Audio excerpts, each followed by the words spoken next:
মাননীয় সংসদ সদস্য, আমি কিন্তু একজন এজেড মানুষ। Though I am looking very young, but I have got age.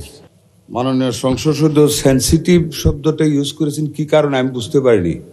আমি তো ওনার প্রতিটা কথার জবাব দিয়েছি ওনাকে ইজ্জত করার স্বার্থে। আই হ্যাভ নট অ্যাভয়েডেড হার। এনে সেন্সিটিভ কি হলো বুঝলাম না। তার মানে কি ওনার কথার জবাব দেওয়া সঠিক হয় নাই বা জবাব দেওয়া উচিত হয় নাই? যাক, উনি যেমন বুঝছেন তেমনই বলছেন। I am not sensitive. এখানে সেন্সিটিভ হওয়ার কোনো জায়গা না, এটা অন্য জায়গায়, এটা এখানে না।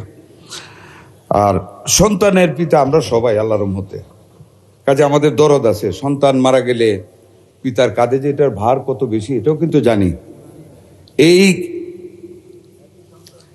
এই মিজেলসে মাননীয় সংসদ সদস্য, আমি কিন্তু একজন এজেড মানুষ।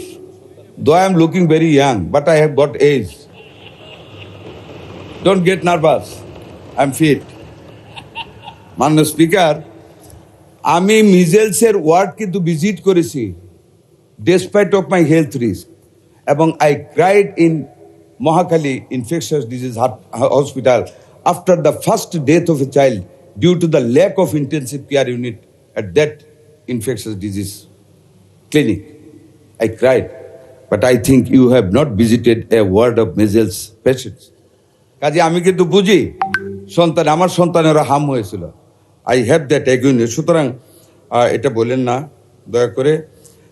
আরেকটা জিনিস আপনাকে বলি, পরিসংখ্যান বিষয়ে একটু দয়া করে ক্রস চেক করবেন। শুধু একটা পত্রিকা উঠলে এটা আপনি আনছেন, আপনার কোনো দোষ না। I am not blaming you মাননীয় সংসদ সদস্য, বাট একটু ক্রস চেক করেন।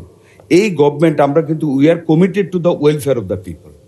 We are committed to do something under the leadership of able leadership of mister Tarique Rahman, the honourable prime minister. কাজে একটু ক্রস চেক করিয়েন যে এই জিনিসটা আপনি দিয়েছেন মৃত্যুর ঘটনায়। আপনার মুখেই কিন্তু একটু কন্ট্রাডিক্টরি বলেছেন। একখানে 98টা মৃত্যুর কথা বলেছেন, আবার নিশ্চিত মৃত্যুর কথা বলেছেন। নিশ্চিত ওয়ার্ডটা এবার ইউজ করা হয়েছে regarding the death only due to the measles attack, যেটা ওয়ার্ল্ড হেলথ অর্গানাইজেশন তারা যেটা নিশ্চিত করেছে।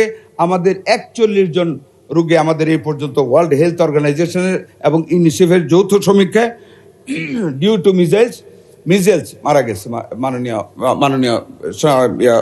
সংসদ সদস্য।